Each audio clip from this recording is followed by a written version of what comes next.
Marie-Thérèse est très effrayée. Depuis hier, elle ne reconnaît plus rien autour d'elle. Sa chambre a changé.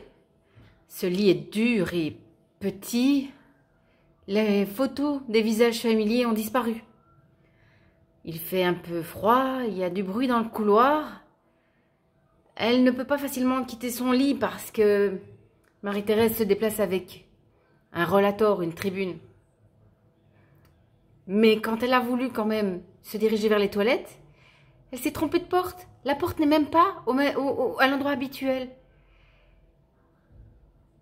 Quand quelqu'un entre dans sa chambre, elle ne le reconnaît pas. Ce sont des gens avec des masques et ils parlent. On ne comprend pas ce qu'ils disent. Et Marie-Thérèse, elle ne savait déjà pas très bien où elle était, quel âge elle a et ce qu'elle faisait sur cette terre. Elle avait beaucoup de mal à se souvenir de ses enfants. Mais là, elle est complètement égarée. Égarée dans sa tête, égarée dans son corps. Égarée sur cette terre, elle ne sait pas où elle est. Marie-Thérèse a du mal à respirer. C'est l'angoisse, bien sûr, mais aussi quelque chose d'autre qui brûle dans son thorax. Parfois, une de ces personnes masquées, habillées en cosmonaute, vient lui mettre des choses dans le nez, des trucs qui soufflent dans ses narines. On lui dit que c'est pour son bien, elle ne comprend pas parce que ça la dérange. Et puis elle tousse avec ça, elle tousse, et puis elle se sent faible, elle n'a pas faim. Pourquoi mangerait-elle de toute façon? Puisque personne ne l'attend, puisque personne ne lui parle, puisque personne ne l'aime. Marie-Thérèse va rester 3 semaines dans cette chambre d'hôpital, étiquetée Covid.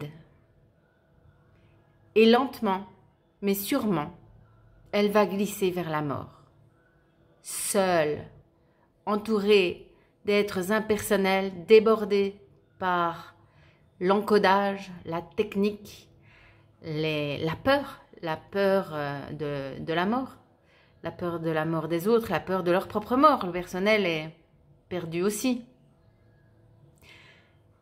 Et Marie-Thérèse, plus personne ne la verra. Parce qu'à la fin de sa vie, elle sera jetée dans un sac. Et ce sac sera jeté dans un second sac. Les doubles housses, comme ils disent. Elle sera escamotée à la mort de sa famille, comme un déchet. Ce n'est pas Marie-Thérèse, évidemment, qui m'a raconté cette histoire. C'est sa belle-fille. Sa belle-fille infirmière qui a supplié les équipes soignantes de pouvoir aller dire un petit mot, serrer la main, faire un bisou, ou juste montrer à Marie-Thérèse qu'elle était importante pour sa famille. Ça lui a été refusé. À l'enterrement, il y avait peu de monde. Après tout, qui se soucie d'une vieille dame? En plus, tout le monde sait que les morts, qui sont décédés d'une pathologie respiratoire, peuvent se relever et tousser pour contaminer leur environnement. Bien sûr, tout le monde sait ça. Les médecins l'ont cautionné en 2020, il faut le savoir. Si vous pensez être dans une série genre Walking Dead, détrompez-vous.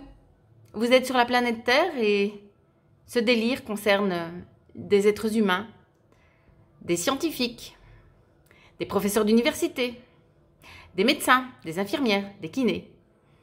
Tous ceux qui ont cru que nos aînés ne méritaient pas d'être soignés, ne pouvaient pas être soignés et qu'ils étaient dangereux, même une fois décédés. Cette histoire-là, c'est l'histoire de milliers, de millions de personnes âgées sur la planète Terre en 2020.